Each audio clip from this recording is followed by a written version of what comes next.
2022 has truly been the year of the tactical games genre. We've seen some main games in the genre come out that year, such as Tactics Ogre and the Diofield Chronicle, and even Marvel's Midnight Suns, Front Mission First Remake, Brigadine, The Legend of Runesaria, and the critically acclaimed Mario Plus Rabbids Sparks of Hope. Triangle Strategy was a heavy hitter earlier that year for the Nintendo Switch, and after over half a year, has been finally released for Steam.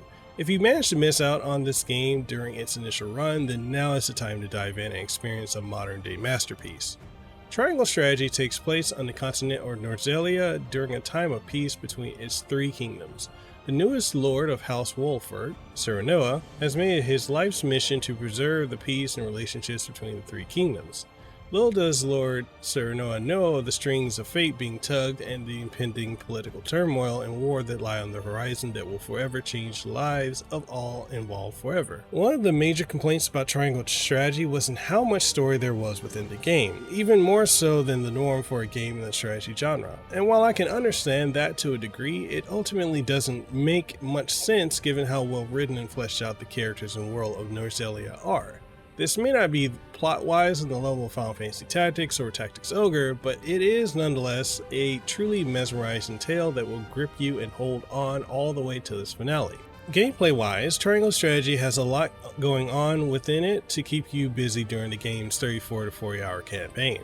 Everything you would expect from a traditional tactical game is here, with an added level of polish as the game incorporates the best aspects of games like Disgaea, Runesaria, and Final Fantasy Tactics, in not just its grid-based combat, but also in its method of resource management and squadron management, along with the game's out-of-battle experiences. Battles play out in a similar manner to Final Fantasy Tactics, with you being able to move about the grid and selecting your actions and finalizing where you want to turn your party member at the end of their turn. Each of your party members on the field have varying classes and capabilities, and at no point will any of them ever feel like they are able to solo the opposition, as they can individually be wiped out if you aren't careful in how you utilize them.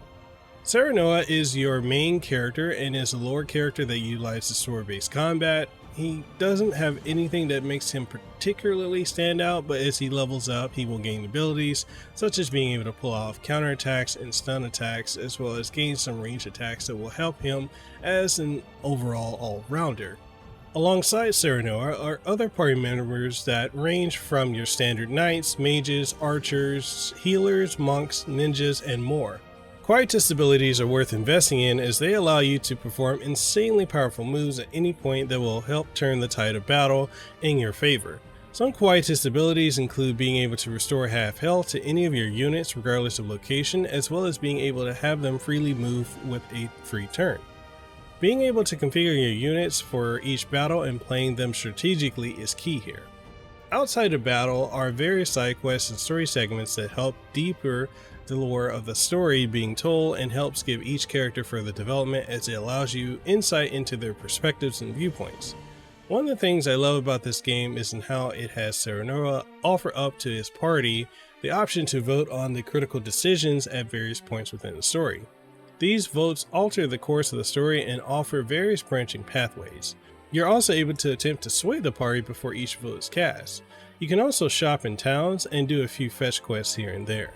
I played Triangle Strategy on my Steam Deck, and let me tell you, the game looks absolutely stunning on deck. While the Steam Deck may not have the vibrancy of the Nintendo Switch OLED, it nonetheless does supreme justice to this game with its beautiful HD 2D graphical style. Regardless of playing this portably or docked to a TV or monitor, playing Triangle Strategy on deck is just an absolute treat. Battery life wise, I was able to play the game for up to 2.5 hours on default settings with screen brightness at medium, which is adequate time to get in 2 to 3 major battles and do some character development.